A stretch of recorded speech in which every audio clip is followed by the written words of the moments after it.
बेटा क्या कर रहा है? बोला तुम लोगों ने ये सारा एल्बम मैंने खोल के देख लिया, मेरा फोटो कहीं नहीं है। माँ बाप ने समझाया, बुद्धू मेरे लाडले, जब हमारी शादी हुई तब तू था ही कहां। लेकिन तुम्हारे यहाँ एक ऐसे माँ बाप की शादी है जिसमें बेटे का भी उल्लेख है, और वो शंकर और पार्वती के विवाह का वर्णन है कि नहीं? है ना? तो ये कहां से आ गया? इसलिए अगर मां के पेट से पैदा होने वाला बेटा होता तो शादी के दिन कभी नहीं होता। वास्तव में ये बेटा पेट से पैदा नहीं हुआ है, इसको बनाया गया है, और जो बनाया जाता है वो कभी भी बनाया जा सकता है। बोलो गौ माता की, गणपति भगवान की, मां। एक विकल्प है भारत के लोगों, एक विकल्प है। तुम चाहो तो भगवान को बना सकते हो, लेकिन वो भगवान बनेगा किससे? गोबर से बनेगा। और एक बात ध्यान रखना, पड़ोसियों की गाय के गोबर से नहीं बनेगा। हाँ, नहीं तो बड़े खुश हो रहे थे कि ठीक है, अभी घर, मैं तो अब भी घर जाऊंगी और पड़ोसियों के घर से गोबर लाऊंगी, उससे गणेश बना दूंगी। पार्वती ने पड़ोसियों के शरीर के मैल से गणेश नहीं बनाया था, पार्वती ने अपने शरीर के मैल से गणेश बनाया था। सीधा सा मतलब है, गाय तुम्हारी अपनी घर की होनी चाहिए, उसका गोबर तुम्हें गणेश की रिद्धि सिद्धि प्रदान कर देगा। प्यार से बोलो मां, सारे बोलो मां, दिल से बोलो मां। अच्छा, सब दिल से बोल रहे हैं ना? कहीं ऐसे तो मुंडी नहीं हिला रहे हैं? सच्ची बात है। अच्छा देखो, अब जरा इसका व्यावहारिक पक्ष लेते हैं। जब हमारे खेतों में गाय का गोबर पड़ता था, हमारे पास आंकड़ा है, एक बीज जमीन में डालते थे और उस पे एक पौधा जमता था, और उस पौधे पे 3 बालियां लगती थी, और एक बाली पे 80 दाने होते थे, और 8 या 24 240 दाने एक दाना डालने पर जमीन से वापस आपको मिलता था। ये आंकड़ा है, ये आंकड़ा है। बोलो, अब ऐसा होता है? नहीं। तब तुम्हारे घरों में जब वो अन्न आता था तो रिद्धि भी होती थी, और माताजी जो बोलती थी वही होता था। सिद्धि, हाथों में ऐसी सिद्धि होती थी कि 10 आदमियों के लिए खाना बनाती थी और 100 आदमी खा के तब भी खाना बचा रहता था। आजकल 10 आदमी घर में आ जाएं तो माताजी अंदर बाहर, वो देवता समझ जाता है कि बस अब रात को बहुत खिंचाई होगी। नहीं? गोबर, हाँ सच कह रहा हूं। आप जितने भाई बहन यहां बैठे हैं सब वरदान चाहते हैं कि नहीं? कौन नहीं चाहता है ऐसा? वरदान हम सब चाहते हैं। और इस युग में न ब्रह्मा जी वरदान देने के लिए आएंगे, ध्यान से सुन लो, न विष्णु जी वरदान देने के लिए आएंगे। कहां हम लोग? हमको वरदान देने के लिए ब्रह्मा जी आएंगे, विष्णु आएंगे, शिव जी आएंगे? नहीं नहीं।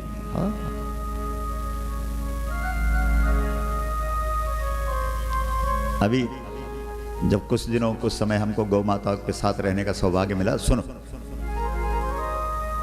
वहां हिमालय में कृष्ण का एक मंदिर है, श्री कृष्ण। द्वारिका के बाद भगवान कृष्ण हिमालय गए थे, द्वारिका के बाद। और जब उन्होंने वहां हिमालय में जंगल देखा, ध्यान से सुनना जरा, तो उनकी बड़ी इच्छा हुई। क्या? यहां गौएं चरानी थी, गाय चरानी थी। अब लेकिन पैर कैसे रखें? क्योंकि हर कंकण में वहां क्या दिख रहा है? शंकर। आप कभी हिमालय की यात्रा में आना, वहां के कंकन कंकन में किसका दर्शन होता है? बोलो।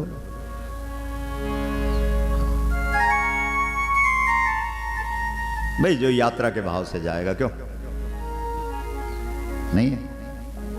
तो कृष्ण पैर आगे नहीं रख सके, तो कृष्ण ने सोचा भाई मैं यहां पैर कैसे रखूं, क्योंकि यहां तो सब शंकर दिख रहा है मुझे, कैसे पैर रखूं।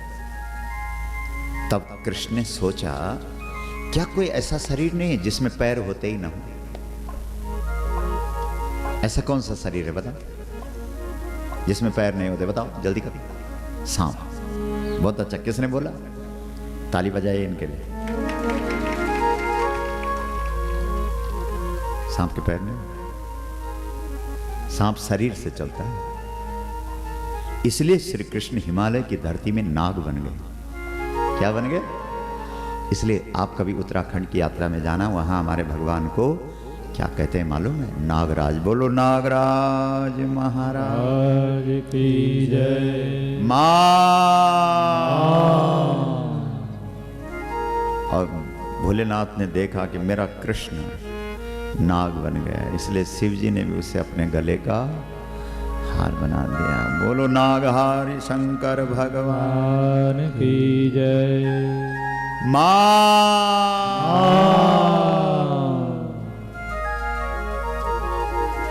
तो एक दिन इस शरीर को ऐसा लगा कि मैं इस जंगल में गौ माताओं के पीछे घूम रहा हूं, एक दिन कृष्ण का दर्शन कर लो।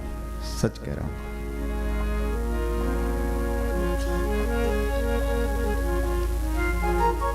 जैसे कृष्ण दर्शन के लिए गए, उस दिन इतना बड़ा संकट आया कि हम आपसे व्यक्त नहीं कर सकते। तो फिर हमको रात को माताओं के आगे रोना पड़ा, गाय के आगे। उस दिन छोड़ दी, गाय छोड़ दी, कृष्ण दर्शन के लिए चले गए। और बाद में इतना पश्चाताप करना पड़ा, क्योंकि श्री कृष्ण ने कहा कली काल में वरदान देने वाली केवल गौ माता है, इसलिए तुमने गायों को छोड़ के बहुत बड़ा अपराध किया है। अनुभव है। इसलिए भाई बहन ध्यान से सुनना, आज इस देश के अंदर गौओं की उपेक्षा नहीं, गलियों में गाय घूम रही नहीं। व्यावहारिक पक्ष लो, जिस गाय को श्री कृष्ण 3 समय दिन में आरती उतारते हैं, जिस गाय को सजाने में श्री कृष्ण 24 घंटे लगे रहते हैं। आपको मालूम है, एक दिन यशोदा मैया ने कहा कि लाला तुमने मक्खन खाया है चोरी करके। ये गोपियां भी कहती हैं और मुझे भी लगता है। कृष्ण ने क्या कहा? क्या कहा? मैया मोरी मैं नहीं माखन खा। अरे मैया मेरे पास टाइम ही कहां तेरे माखन खाने का। भोर भयो आए कन्हैया, रात तो खुलने नहीं देती। भोर भयो गैयन के पाछे मधुवन मोहि पठाए। जो माताएं अपने कन्हैया को संस्कार देना चाहती है, वो यशोदा अपने कन्हैया को जबरदस्ती गायों के साथ भेजे, क्योंकि जो कन्हैया 5 वर्ष से और 10 वर्ष के बीच में गायों के साथ रह लेता है, उसके जीवन में 16 संस्कार अपने आप आ जाते हैं। इसलिए आज इस देश के अंदर कितने संस्कार केंद्र हैं, बोलो कितने संस्कार, लेकिन कहीं संस्कार दिख रहा है आपको? बोलो, पता ही नहीं लोगों को। अरे भाई बहन, संस्कार जो देती है वो गाय देती है, समझते क्यों नहीं हो? संस्कार केवल गौ माता प्रदान करती है। इसलिए इस देश के जो 16 संस्कार हैं, उन 16 संस्कारों में गौ माता की प्रधानता है कि नहीं? बोलो। अच्छा, ऐसा आप लोग चाहते हैं ना कि हमारे बाल बच्चों में संस्कार हो? बोलो, चाहते हो कि नहीं? हाँ ना बोलो। कम से कम मुंडी तो हिला दो। तो फिर गाय क्यों नहीं रखते? ऊपर से टपकेगा संस्कार, और कहीं संस्कार नहीं मिल सकता, मतलब ही नहीं है। कि शरण जी बैठे ना, जब स्कूल जाते थे ना, जबरदस्ती हम इनको आधा गिलास गौमूत्र पिलाते थे। पूछ लो,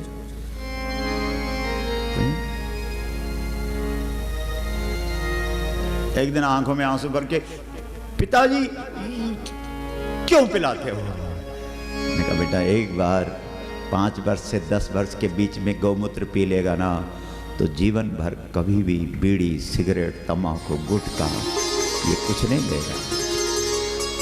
कुछ नहीं। अगर प्रमाण सामने हो तो इधर उधर के क्यों ढूंढें? क्यों? बोलो, किसने दिया ये संस्कार? गौ ने। इस देश की माताएं अपने बच्चों को संस्कार देने के लिए 5वें दिन से 2 चम्मच गौमूत्र पिलाती थी, उसके बाद अपना दूध पिलाती थी। उस बच्चे में 16 संस्कारों का अवतार हो जाता था और वो बच्चा पूरा संस्कारवान होता था। आप उड़ा भागवत का, भागवत में लिखा है। आप भी बोलो, गौ मूत्रेण मूत्रेण स्नाप इत्वा पुनः गो गौ रजसार्भकम। रजसार्भकम। यशोदा मैया गौमूत्र कृष्ण को पिलाती भी है और नहलाती है। उसके बाद गाय के खुर का टीका माथे पे लगाती, लाला जा, जा लाला, तेरा कल्याण। आकाश से राक्षस आए, जमीन से राक्षस निकले, हवा के रूप में, आंधी के रूप में, तूफान के रूप में, गाड़ी के रूप में, बछड़े के रूप में, घोड़े के रूप में, हाथी के रूप में, क्या बवंडर के रूप में, किस रूप में राक्षस कन्हैया के जीवन में नहीं आए, लेकिन गौ चरण की रज कन्हैया के माथे पर लगी थी, इसलिए सारे के सारे मारे गए। आप कहेंगे लिखा कहां है? लिखा है ना, लिखा भी है। गोस्पदाक्त, बोलो गोस्पदाक्त। मृदा, मृदा, मृदा मतलब मिट्टी। यो ही तिलकम कुरुते नरः, कुरुते नरः तीर्थस्नातो तीर्थस्थानो भवेत् सद्यः, भवेत् सद्यः जयस्तस्य जयस्तस्य पदे पदे। पदे पदे। जिसने गौ के चरण की धूल का माथे पे टीका लगा दिया, समझ में? गौ चरण। हाँ, आपने सुना होगा एक बार कन्हैया ने वो मिट्टी खा ली थी। खा ली थी? सुनिए आपने कथा। बोला खाई थी। यशोदा मैया गई कन्हैया के पास। क्या सुंदर दृश्य है साहब। दाहिने हाथ पर डंडी है, लाठी है, और बाएं हाथ से कन्हैया का दाहिना कान पकड़ा हुआ है। क्या सुंदर है, देखो ये सीन है। तब खींच रही, लाला कितना समझाया तुझे, तो मानेगा नहीं रे नट खाए। मिट्टी खाई, मिट्टी मिट्टी। कन्हैया ने कहा, मैया तुझे क्या हो जाता है? ना हम भक्षितवान अम्ब। अरे मैया क्या क्या ये ऐसे ऐसे सवाल पूछती रहती है? मैंने मिट्टी नहीं खाई। बोलो, तुम तो बोल रहे थे कि खाए। क्यों बोला कन्हैया ने ऐसा कि नहीं खाई? बताओ तो। जिस मिट्टी के ऊपर गाय का पैर पड़ जाता है वो मिट्टी मिट्टी। तालियां बजाओ इनके लिए। हाँ,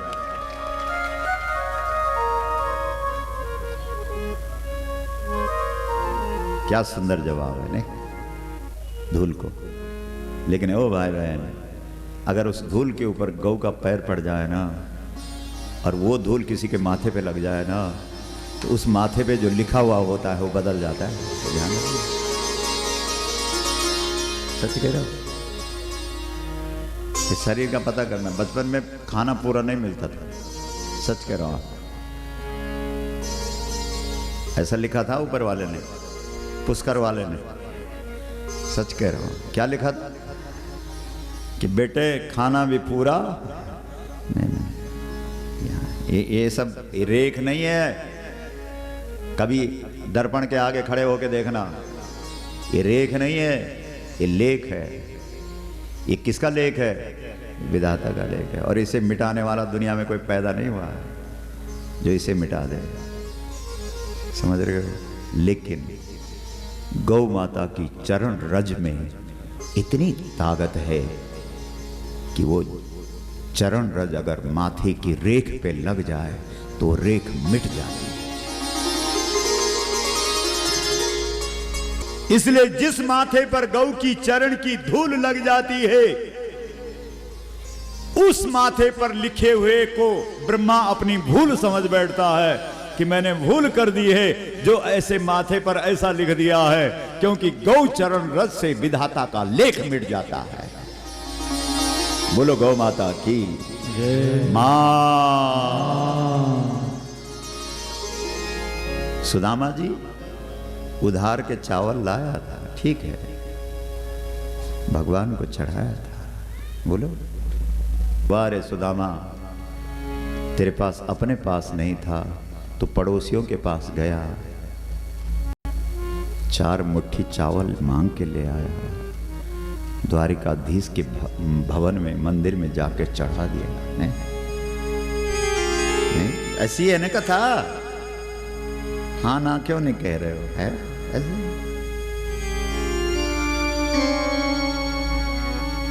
शीस पगा न झगा तन में, प्रभु जाने को आही बसे के ही ग्रामा, धोती फटी सिलटी दुपटी, अरु पाया उपाना की नहीं सा,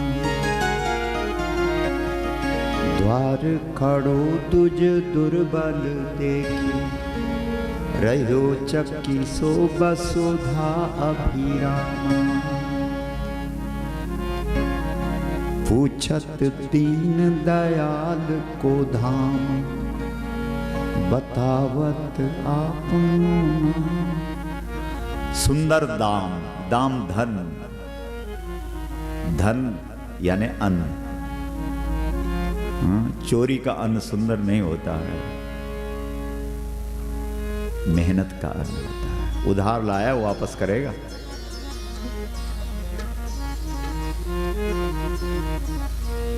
देखी सुदामा की दीन दशा, करुणा करके करुणा। गाय का दूध जिस पिया होगा उस किसी को दुखी कैसे देख सकते हैं?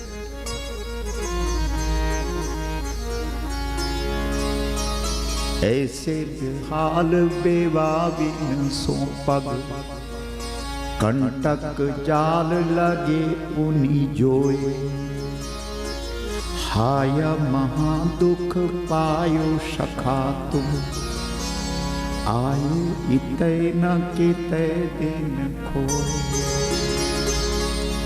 पहुंच जाओ ना, ये गाय वाले के पास पहुंच जाओ। ये गाय वाले भीतर से ना फूल जैसे कोमल होते हैं और शरीर इनका वज्र जैसा कठोर होता है। नहीं, वज्रादपि कठोराणी मृदूनी कुसुमादपि, वज्र से भी कठोर है और फूल से भी कोमल। देखी सुदामा की दीन दशा, करुणा करी के करुणा निधि रोए, पानी परात को हाथ छुयो नहीं, नैनन के जल से पग धो।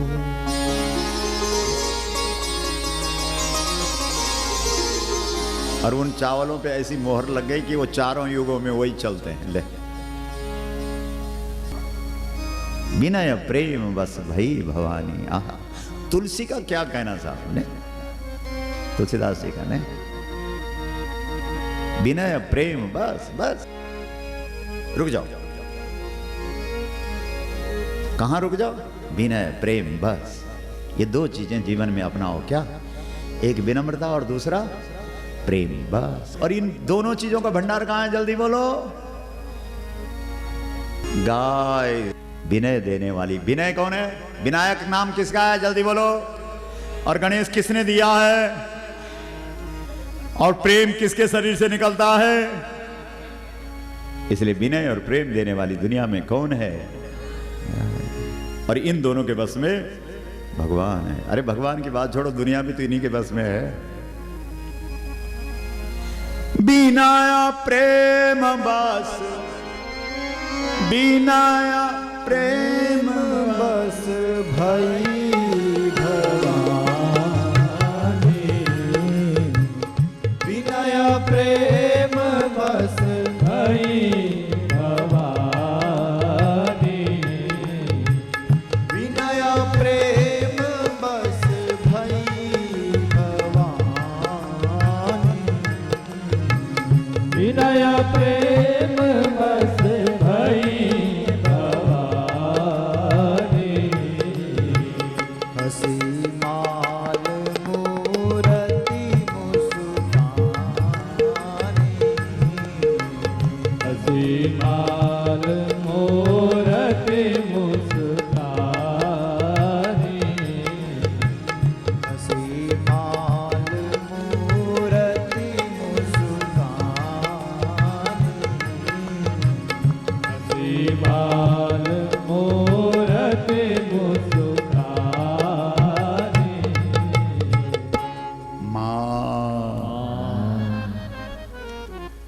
ये दो चीजों को धारण करो, जीवन इतना बढ़िया बन जाएगा साहब। जहां तुम जाओगे वही स्वर्ग हो जाएगा। सच कह रहा हूं। हाँ।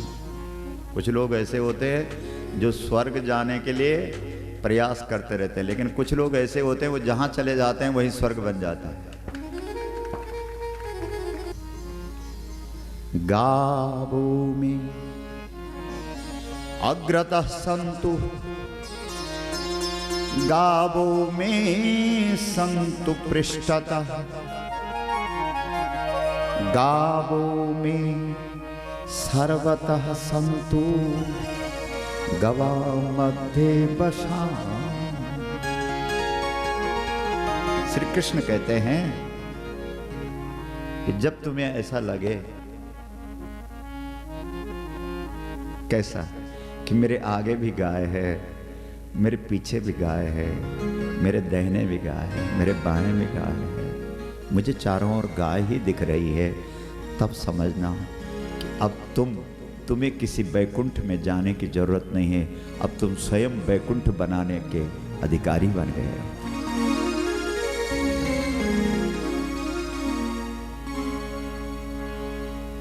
बहुत बड़ी चीज है गाय, सच। अब श्री कृष्ण देखो, श्री कृष्ण का चरित्र श्रीमद् भागवत है ना, कृष्ण कथा, बोलो है कि नहीं? श्री, जरा इसका अर्थ करो, श्री मद भागवत, 3 शब्द है। श्री, फिर उसके बाद मद है, उसके बाद भागवत है। ठीक है, सुनो। अब पहले श्री का अर्थ करो। श्री क्या है? श्री क्या है बताओ? हाँ बिल्कुल ठीक है। ओम बोलो, ओम नमो गोभ्यः गोभ्यः श्रीमतीभ्यः श्रीमतीभ्यः सौरभेभ्यः सौरभेभ्यः एवच नमो नमो ब्रह्मसुताभ्यश्च ब्रह्मसुताभ्यश्च पवित्राभ्यो पवित्राभ्यो नमो नमः। नमो नमः। श्री गाय है। इसलिए देखो, भागवत का जो प्रथम श्लोक है उसमें कृष्ण के आगे श्री है। श्रीमद् भागवत के अंदर श्री शब्द श्री कृष्ण के और श्री सुखदेव 2 के आगे है, बाकी कहीं नहीं। आप उठाना। श्री कृष्णाय वयं नुमः। श्री शुकोवाच वरीयानैषते प्रश्नः कृतो लोकहितं नृप आत्मवित् सम्मतः पुंसां श्रोतव्यादिषु यः परः। भागवत श्रीमद् भागवत। जो पुरुषों के नाम के आगे श्री लगता है वो इसलिए लगता है कि भाई साहब श्री रखिएगा जरूर। माताएं तभी हैं जब वो गाय से युक्त है।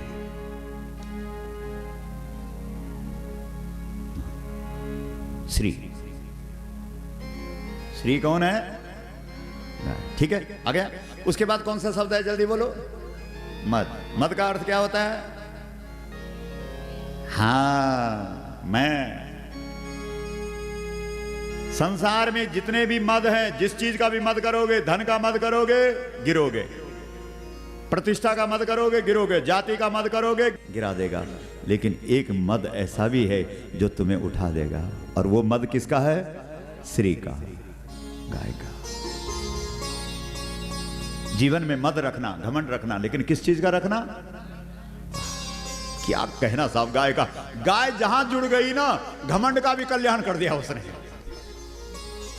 जबकि घमंड, अहंकार जीवन में सबसे बड़ा शत्रु है। लेकिन मेरे भाई बहन, अगर अहंकार के साथ गाय जुड़ गई, यानी अहंकार तुम्हें है लेकिन इस बात का अहंकार है कि मैं गाय का हूं और मेरी गाय है, तो वो अहंकार तुम्हें तार देगा, तार देगा।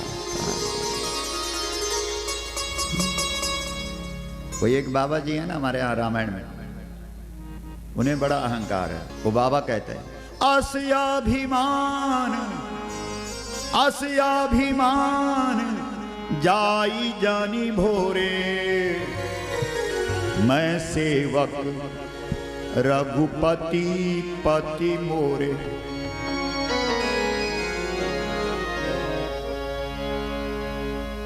वैसे रघुपति का अर्थ क्या है?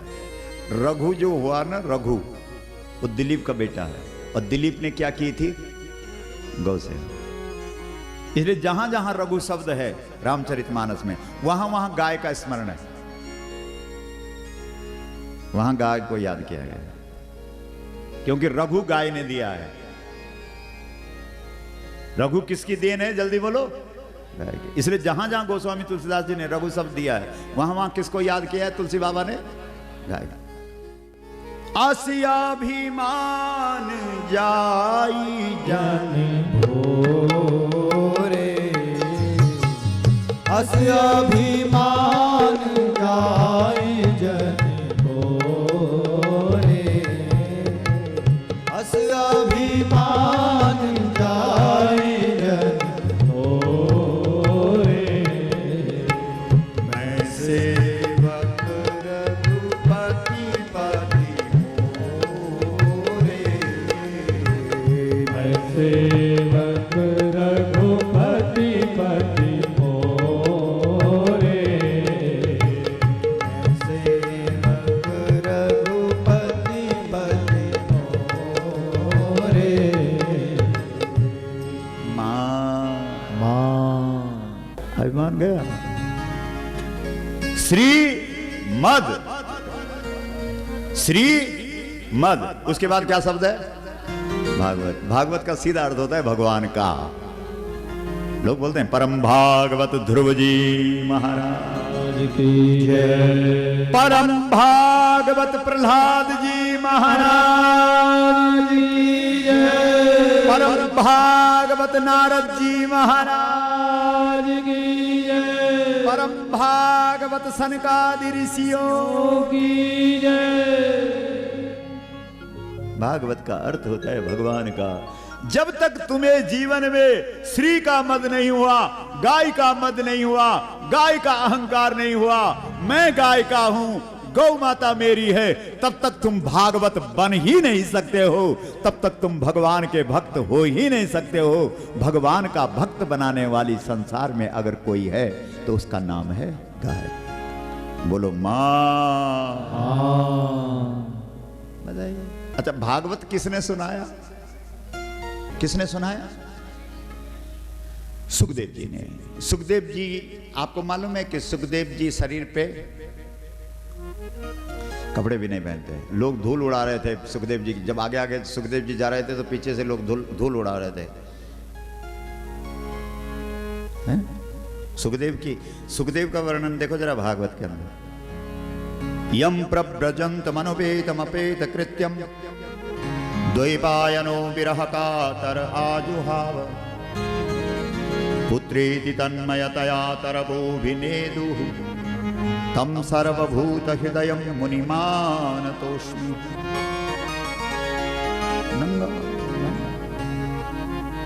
नंगा, कपड़े भी नहीं पहनता। बोला कोई यजमान कपड़े ना दे दे, धोती ना पहना दे, इसलिए नंगा चलता है। सुन रहे हो, ध्यान से सुन। वक्ता कैसा होना चाहिए? जिसने शरीर का कपड़ा भी छोड़ दिया है। अब बोलो। और इनके पिता श्री कौन है? व्यास जी हैं। व्यास ने भागवत लिखा। व्यास जी का नाम श्रीमद् भागवत के अंदर बादरायण है, और बादरायण का सीधा सा अर्थ है जिसने बद्री बेर का एक फल खा करके 24 घंटे में तब भागवत लिखा है। बोलो, अगर बाप ने एक फल बेर का खा करके भागवत लिखा है तो बेटा मुझे लगता है कि पानी का भी त्याग करके पवनाहारी बन करके भागवत सुनाता है। सुखदेव जो कथा वक्ता है, ये तो पानी भी नहीं पीता है मेरे भाई बहन। इसने तो पानी भी छोड़ दिया है, कपड़ा भी नहीं है, मकान भी नहीं है, कुछ भी नहीं है भाई बहन। फिर भी ये 24 घंटे इसके चेहरे पे मुस्कान है। शंकर है तो शंकर नंगा ही है हमारे यहाँ। नहीं वो है कि नहीं? बोलो। वो हो सकता है भागवत का वक्ता। अब बोलो, मिलेगा? जिसके शरीर पर कपड़ा नहीं है, जिसके जीवन से सब कुछ छूट गया है, वही भागवत बोल सकता है। तो गोकर्ण भागवत का वक्ता है, सुखदेव भागवत का वक्ता है। बोलो। और सुखदेव के आगे कौन बैठा है? जल्दी बोलो। परीक्षित। परीक्षित घर को याद करके बैठा है कि घर को त्याग करके बैठा है? जल्दी बोलो, ध्यान से सुन। इसलिए मेरे भाई बहन, परीक्षित जैसा कोई श्रोता है? हाँ, वक्ता को तो बहुत बड़े ध्यान से बोल रहे थे, बिल्कुल नहीं है महाराज। लेकिन परीक्षित जैसा कोई श्रोता है क्या? नहीं है। इसलिए धुंधकारी जैसे श्रोता को यह भागवत की कथा कल्याण कर देगी, धुंधकारी का। लेकिन वक्ता गोकर्ण चाहिए, और गोकर्ण का सीधा सा परिचय है, वो गाय से ही पैदा हुआ है, उसका जीवन ही गाय है, उसका प्राण ही गाय है, और उसका सर्वस्व गाय है। तो जिसका सर्वस्व गाय है वही भागवत की कथा का सच्चा वक्ता हो सकता है। मैनू सांवरा सलोना पसंद आ गया। मैनू सांवरा सलोना पसंद आ गया। मैनू सांवरा सलोना जरा हाथ उठा। पसंद आ गया। मैनू सांवरा सलोना पसंद आ गया। मैनू सांवरा सलोना पसंद आ गया। मैनू सांवरा सलोना पसंद आ गया। मैनू सांवरा सलोना पसंद आ गया। पसंद आ गया, मेरे मन को भा गया। पसंद आ गया, मेरे मन को भा गया। पसंद आ गया, मेरे मन को भा गया। पसंद आ गया, मेरे मन को भा गया। मैनू हाथ उठा लो, हाथ उठाओ जरा। पसंद आ गया। मैनू सांवरा सलोना पसंद आ गया। मैनू सांवरा सलोना पसंद आ गया। ओ मैनू सांवरा सलोना पसंद आ गया। ओहो काली कमली बाकी चितवन। काली कमली बाकी चितवन। काली कमली बाकी चितवन। काली कमली बाकी चितवन। वापे वारू तन मन जीवन। वापे वारू तन मन जीवन। वापे वारू तन मन जीवन वापे वारू तन मन जीवन सुनरी सखी सुनरी सखी सुनरी सखी वो मेरे मन को भा गया मैनू सावरा सलोना पसंद आ गया मैनू सावरा सलोना पसंद आ गया मैनू सावरा सलोना पसंद आ गया मैनू सावरा सलोना पसंद आ गया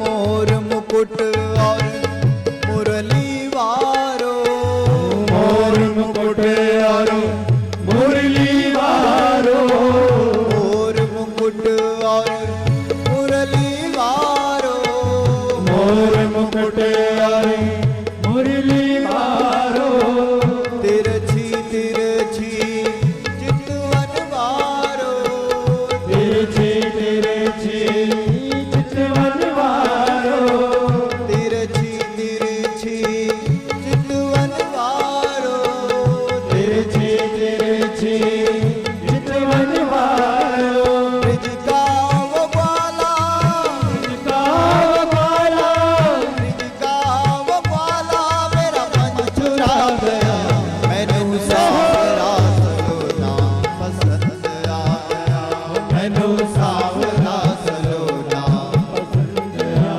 गया मैनू सावरा सलोना पसंद आ गया मैनू सावरा सलोना पसंद आ गया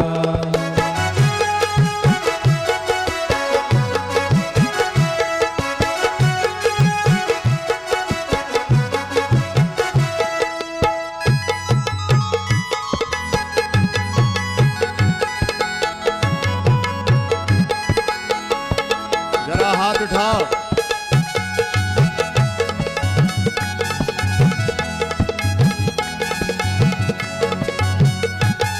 ओ जब कान्हा की मुरली बाजे जब कान्हा की मुरली बाजे जब कान्हा की मुरली बाजे जब कान्हा की मुरली बाजे पतझड़ भी सावन सा लागे पतझड़ भी सावन सा लागे पतझड़ भी सावन सा लागे पतझड़ भी सावन सा लागे मुरली की धुन पे मुरली की धुन पे मुरली की धुन पे सबको नचा गया मैनू सावरा सलोना पसंद आ गया मैनू सावरा सलोना पसंद आ गया मैनू सावरा सलोना पसंद आ गया मैनू सावरा सलोना पसंद आ गया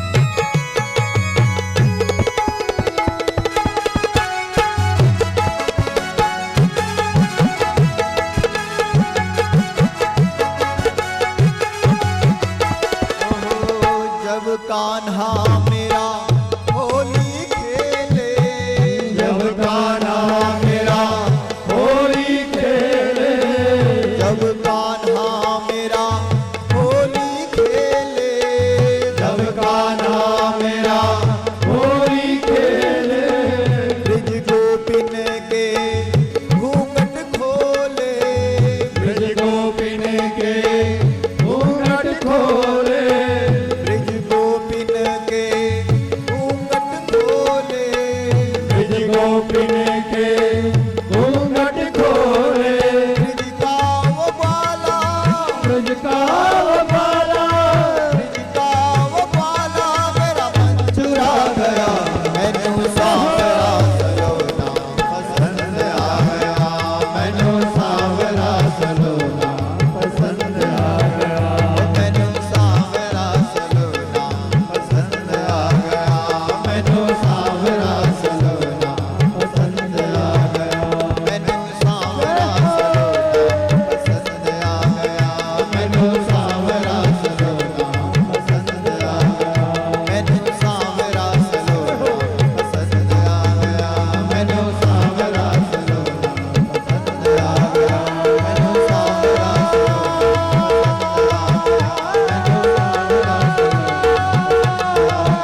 भागवत की कथा कल्याण गलेगी, लेकिन कथा सुनाने वाला कौन चाहिए?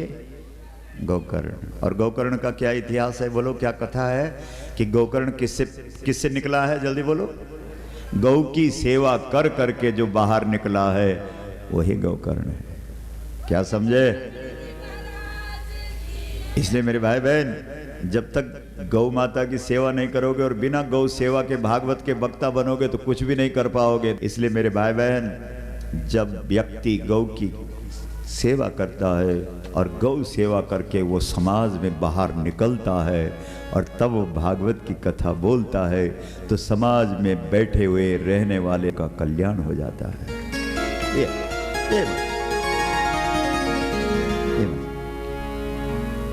मेरे भाई बहन है, जो गौ कथा है ना, ये देखो, राम जी को वनवास करा दिया किसने? मंथरा ने, ठीक है, कैकेयी से मिलकर के।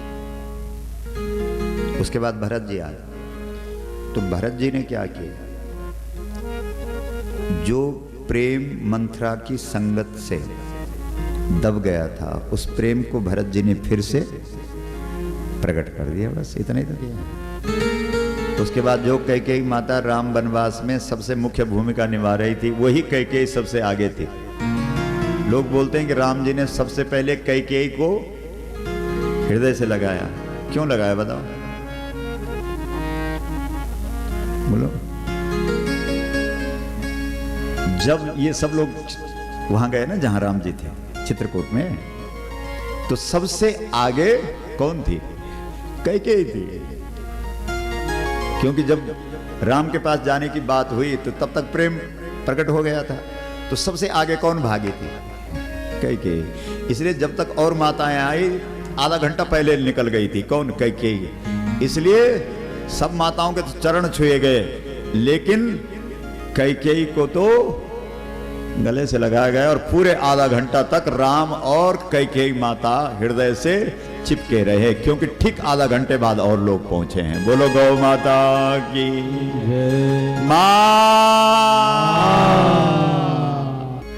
वो मां इतनी व्याकुल हो गई, उसके प्रेम को भरत जी ने इतना जगा दिया कि वो आगे आगे वही भागी है राम दर्शन के लिए। समझ रहे हो? मतलब कहने का तात्पर्य, इस देश में, इस देश के दिलों दिल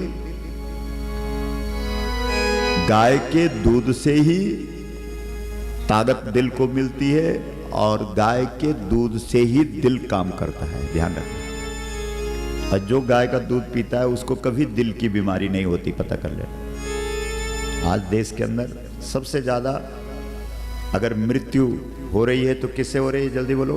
हार्ट। और गारंटी है क्या? अगर कोई गाय का दूध पिए तो उसको हार्ट की बीमारी होगी नहीं। बोलो गौ माता की मां। तो ये गौ कथा इस देश के लोगों के दिलों में गाय है, जैसे अयोध्या के लोगों के दिलों में राम थे। और भरत ने आकर के उस प्रेम को जगा दिया। बस इतनी सी बात है। मंथरा ने दबा दिया और भरत ने उठा। बस इतनी सी बात है। समझ रहे हो? इसलिए भरत ने उस प्रेम को जगा दिया। ऐसे ही इस देश के लोगों के दिलों में कौन बैठी है? गाय। आज के बाद गाय को क्या बोलोगे? भगवान। गाय हमारा इष्ट है। हमारी इष्ट कौन है? बोलो। आज के बाद 3 समय आरती किसके करोगे? गाय।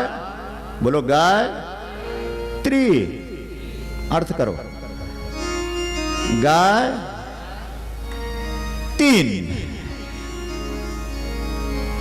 क्या अर्थ निकला? गायत्री का निकला अर्थ, अपने आप निकला। निवेदन है। सबसे पहले अपने घर में गाय रखो। नहीं रख सकते? किसी किसान के घर में गाय। अति हो गई तो गौ धाम में, लेकिन कम से कम दिन में 1 चक्कर तुम्हारा वहां लगना चाहिए। ये निवेदन है। समझ रहे? जिसकी पूजा, जिसकी आरती श्री कृष्ण दिन में 3 बार करते थे, वो गाय गलियों में राम राम राम राम। जिस गाय के लिए राम धरती पर अवतरित हुए थे, जिस गाय के लिए श्री कृष्ण धरती पर अवतरित हुए थे, वो गाय गलियों में राम राम। गाय को पहचान मेरे भाई, गौ तेरे देश का इष्ट है। बोलो, इष्ट है।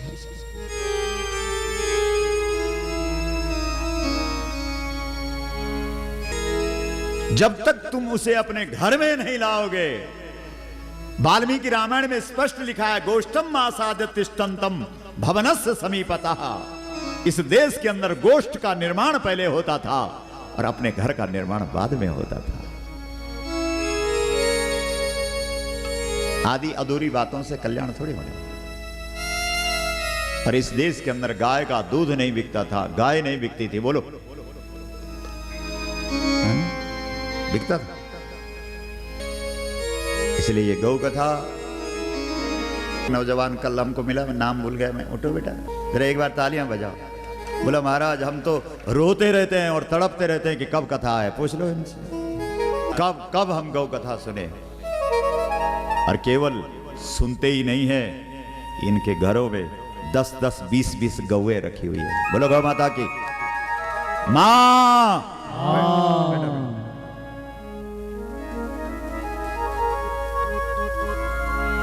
इसलिए बहनों, ये निवेदन है, क्योंकि सच तो बोलना पड़ेगा। झूठ बोल बोल के हमने बहुत कर दिया काम। हाँ, सच बोलना पड़ेगा। गौ माता का प्रचार होगा, वेदों से, उपनिषदों से, पुराणों से, विज्ञान सम्मत, शास्त्र सम्मत, व्यवहार सम्मत, समाज सम्मत, हर किसी के दिल में गाय को बिठाना पड़ेगा। इसलिए ये गौ कथा इस देश के लोगों के दिलों में गाय को बिठाएगी, और जो चीज तुम्हारे दिल में होती है उसके लिए तुम कुछ भी करने के लिए तैयार होते हैं। श्रीमद् भागवत के अंदर लिखा है, कारिता धन लोभेना कथा सार ततोगतः। जब कथाएं धन के लिए होने लगती हैं, तब उन कथाओं का सार खत्म हो जाता है।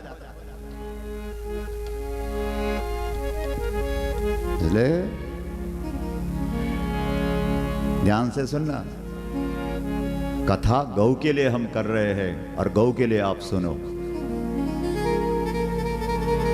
और अगर तुम्हारे दिल में गाय बैठ गई तो समझना कथा सार्थक हो गई।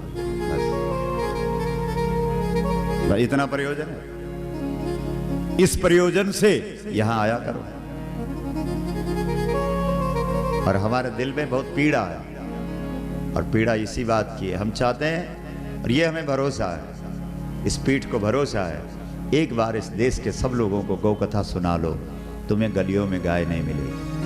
मतलब तत्र तत्र गो गो मिथुनम मिथुनम राजा राजा हन्यमानम हन्यमानम अनाथवत अनाथवत् दंडहस्तम दंडहस्तम च वृषलम च वृषलम ददृशे ददृशे निपलांछनम। निपलांछनम। पहली बार राजा परीक्षित ने धरती के कलंक को देखा। धरती का कलंक है गौ हत्या,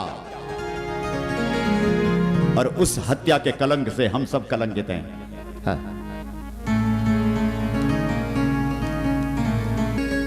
भागवत कह रहा है, निपलांछनम, लांछन देखा, कलंक देखा परीक्षित राजा ने, क्योंकि ये बहुत बड़ा कलंक है धरती का। इसलिए भाई बहन सुन लो ध्यान से, गाय सामान्य पशु नहीं है। कल हम एक सज्जन के यहां गए थे, वो सज्जन बोला सुबह ही तरंग, बोला महाराज मान गए गौ का चमत्कार कि 12 घंटा पहले ही तरंग आ गई और 12 घंटा बाद अंग आया। तरंग तो पहले ही आ गई। बोलो आया क्या? बोला था, बोला निर्णय तो पहले ही हो चुका है।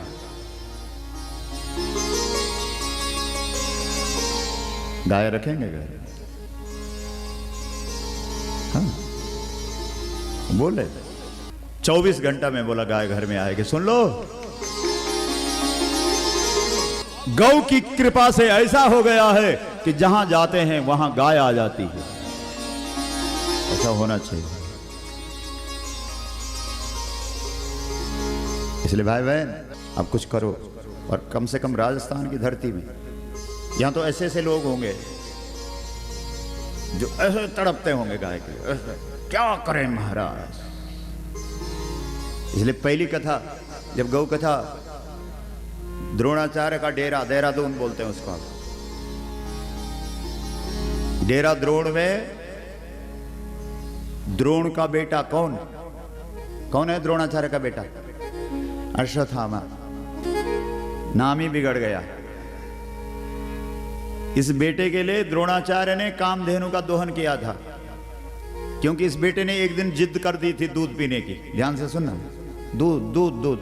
माँ ने क्या किया कि पानी में सफेद मिट्टी मिला मिला के पिला दी। बोला ले बेटा, घर में दूध था ही नहीं। और वो अश्वत्थामा ने वो फेंक दिया था वो बर्तन जिसमें सफेद मिट्टी में पानी घोला हुआ था। नहीं मैया, ये असली दूध नहीं है, मुझे असली दूध चाहिए। गुरु द्रोण ने कहा मैं साधना करूंगा और साधना से सेवा करूंगा और सेवा से सामान्य गौ को कामधेनु बना करके प्रकट कर दूंगा। इस देश के ब्राह्मण ऐसे थे,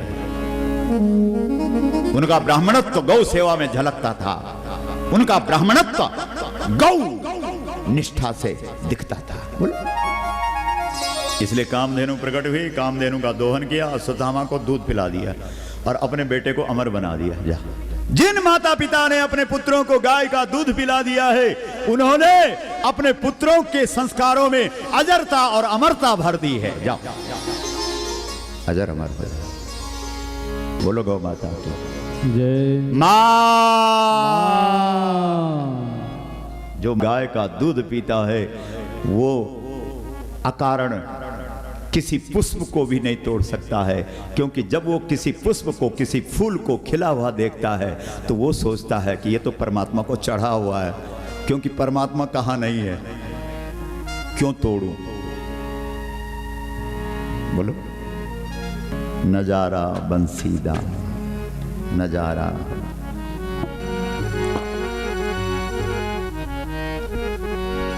तेरी बंसीदा नजारा श्यामा, तेरी बंसीदा नजारा हो। बंसीदा नजारा श्यामा, तेरी बंसीदा नजारा हो। जरा हाथ उठा लो। बंसीदा नजारा श्यामा, तेरी बंसीदा नजारा हो।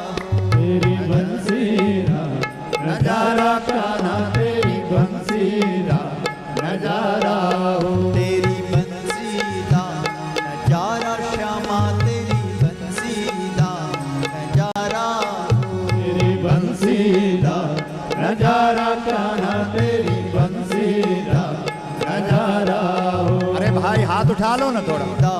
नजारा श्यामा, तेरी बंसीदा नजारा हो। तेरी बंसीदा नजारा श्यामा, तेरी बंसीदा नजारा हो।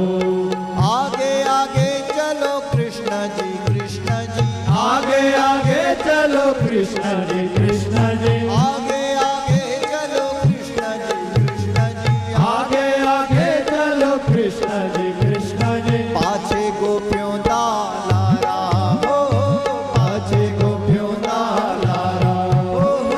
पाछे गोपियों दा लारा हो, पाछे गोपियों दा लारा। तेरी बंसीदा नजारा श्यामा, तेरी बंसीदा नजारा हो। तेरी बंसीदा नजारा श्यामा, तेरी बंसीदा नजारा हो। तेरी बंसीदा नजारा श्यामा, तेरी बंसीदा नजारा हो। तेरी बंसीदा नजारा कान्हा, तेरी बंसीदा नजारा हो।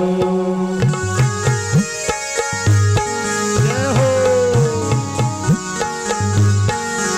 आनंद लो आनंद, गायों का रंग ही बहुत आनंददायक है।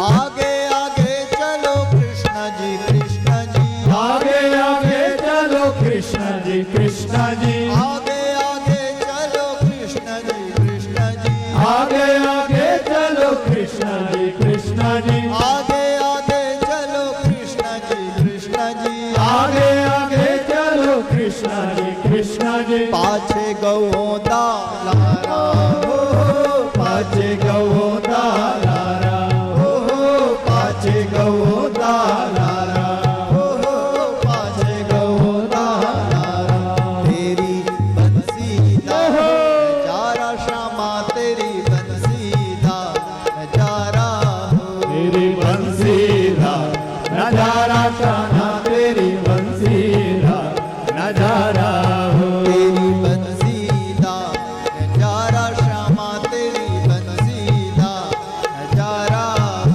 तेरी बंसी दा नजारा कान्हा तेरी बंसी दा नजारा हो तेरी बंसी दा नजारा कान्हा तेरी बंसी दा नजारा हो तेरी बंसी दा नजारा कान्हा तेरी बंसी दा नजारा हो तेरी बंसी दा नजारा श्यामा तेरी बंसी दा नजारा हो तेरी बंसी दा नजारा कान्हा तेरी बंसी दा नजारा हो बंसी दा नजारा श्यामा तेरी बंसी दा नजारा हो तेरी बंसी दा नजारा कान्हा तेरी बंसी दा नजारा हो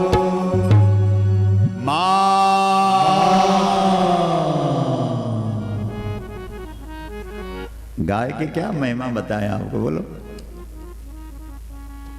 धर्म अर्थ काम मोक्ष सब किसके पास है? गाय के चार पैर, एक धर्म का, एक अर्थ का, एक काम का, एक मोक्ष का। इसलिए इस देश में अंतिम समय में मुख में क्या डालते हैं? गंगा जल। वो कोई भावना की बातें नहीं है, मशीनों को लगा करके देखा गया है।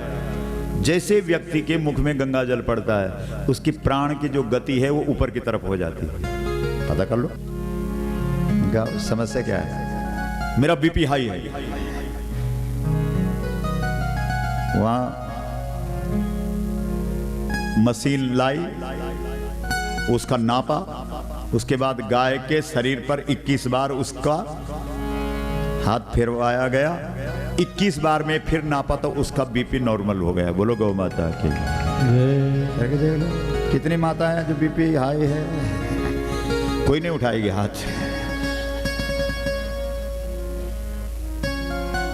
केवल 21 बार, बस ज्यादा नहीं। 21 बार गाय की पीठ पे। वो आज शरण जी बता रहे थे कि अगर सूर्य से हाथ मिलाना है तो किसकी पीठ पे हाथ फेर लो।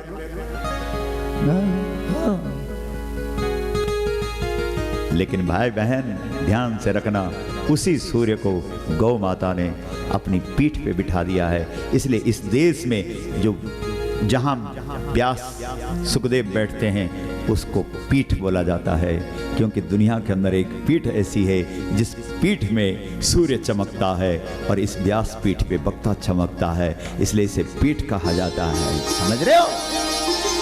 इसलिए जैसे ही तुम गाय की पीठ पर हाथ फेरते हो, वैसे ही तुम्हें सूर्य से हाथ मिलाने का सौभाग्य प्राप्त होता। बोलो, इस सौभाग्य को कौन नहीं चाहता? सब चाहते हैं। हाथ हिला के बोलो, चाहते हो? देखो सब चाहते हैं। आज ही घर में क्या लाओगे? गाय। अब तो पकड़े गए। रघुकुल रीति। देख क्या चौपाई, तोते इतने ज्यादा हो गए हम। रघुकुल रीति सदा चली आई, रघुकुल रीति सदा चली आई, रघुकुल रीति सदा चली आई। प्राण जाए पर वचन न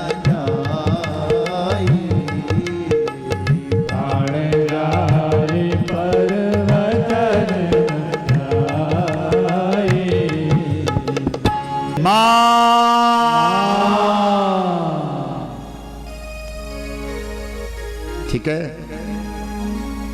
बिना गाय के जीवन नहीं है, मतलब सवाल नहीं, कुछ भी नहीं कर सकते।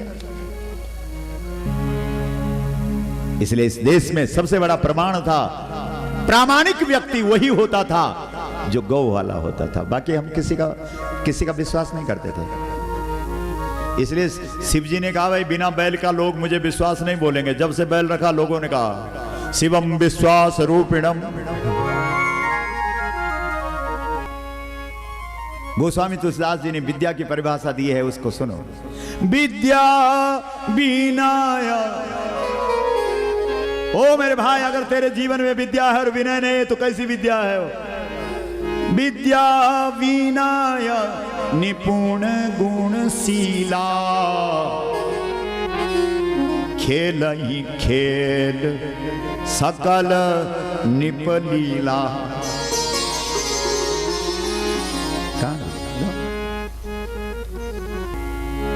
कथा में जब जाना हो तो अकेला मत जाना, ये रामायण बोलती है। भगवान शंकर कथा सुनने के लिए कैलाश से चले, जब 3 किलोमीटर चले गए तब याद आया कि अकेला नहीं जाना चाहिए।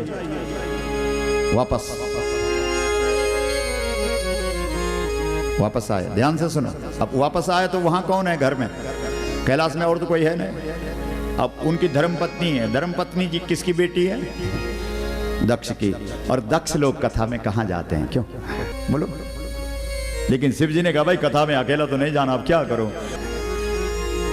इसलिए क्या कहा? उठाना शिव पुराण, पर्यटन महिम, ये शब्द है शिव पुराण में।